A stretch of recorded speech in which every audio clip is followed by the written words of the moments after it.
welcome back to my channel. Today I will be reviewing Tom Chaplin's debut album, The Wave. Before we get started, I want to remind you that this is simply my opinion on the album. You'll have different thoughts on it, and I will gladly read yours in the comment section down below.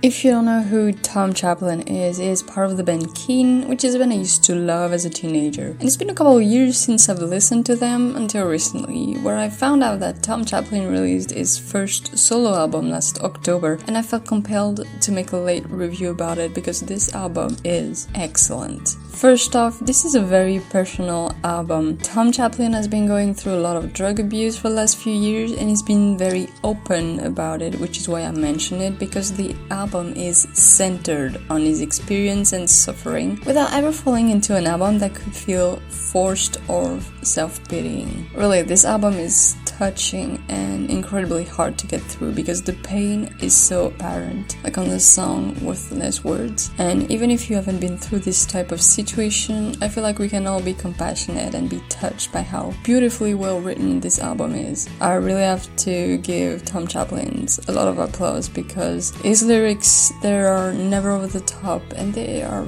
also painfully honest but also incredibly hopeful.